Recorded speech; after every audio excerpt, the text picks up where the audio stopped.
Hi there. So I just want to get started real quick. I have my two internet sources that I use for media consumption on a weekly basis are going to be the New York Times and BuzzFeed. So primarily I use the New York Times for society, culture, and current events news. I also use it for political news and reporting on what's going on in the world. Some advantages to using this is that they're very impartial. I find them to be a great source for current events news and what's going on around the world. They're very fact-based, and they also offer the podcast The Daily Show every morning, and that in the time that it takes to listen to an episode of The Daily, it is my morning commute. So that's really helpful to stay informed even when I don't have quite enough time to sit down and read any news articles or watch an episode of the daily news on television. So some disadvantages of that is because of the convenience. I often rely only on that for my news, and that can disadvantage me in particular for maybe giving myself a confirmation bias. I only listen to news that I agree with maybe, but I don't get too deep into anything with the Daily. They are very, honestly, they let you make your own opinions about what news that they report on. However, they might be leaving out certain facts, and I might not know that. So, moving on, I also use BuzzFeed for media consumption, and that's more on the fun side. I use it for pop culture, fashion, and celebrity news. I find BuzzFeed to be really advantageous because it's fun. They're often funny articles. They're all very short and sweet, and they have a very user-friendly app.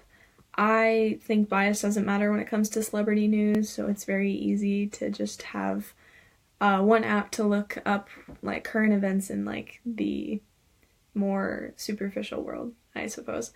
So some disadvantages is that this app actually does offer real news as well, and they have been proven misinformed. For example, the Mueller and Trump scandal that they had a couple months to a year back. They're also very clickbaity with their articles at times. They can sometimes use an image or a headline and blow it out of proportion so that they get more views on said article without really having all of the information or even having a well-informed opinion to give the public anyway. So, moving on to social media, I am currently only using two forms of social media, and that would be TikTok and YouTube. I use those for internet entertainment purposes only. I used to be on all forms of social media. I had a Instagram account, a Twitter account, and a Snapchat account, as well as a Facebook that I never really used up in the last 5 years anyway, but I don't use any of those anymore. I find them all to be great. Twitter's often a place where a lot of people get their news with quick headlines, so that's one of the things that they offer. Instagram and Snapchat, however, are more social media apps where they are platformed to connect and meet people and see people that you know and share photos and posts and updates and such like that. They're very similar to Facebook, but they have their own niche in the social media platform world, I suppose. Snapchat was formed basically on photos only, and they've branched into other things such as messaging as well. But I think that one of the reasons that I find them to be better than all of the other social media platforms is that I kind of grew up with them in a way. They were released in 2011, and that's about when I was in the 6th grade. So I was just starting to have a phone and have freedom to use the internet on my own without close supervision that wasn't like video games or anything. So I have a special connection to these social media platforms. I know a lot of people that are a little bit older than me might connect more to Facebook or MySpace.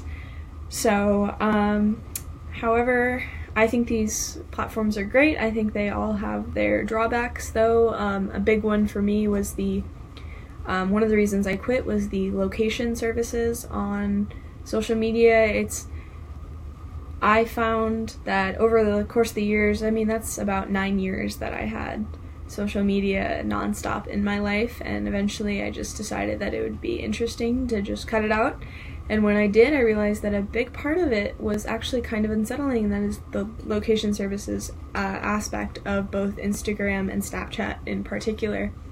For Snapchat specifically, there's snap maps where people that you follow and are friends with can view possibly your location down to the GPS unit.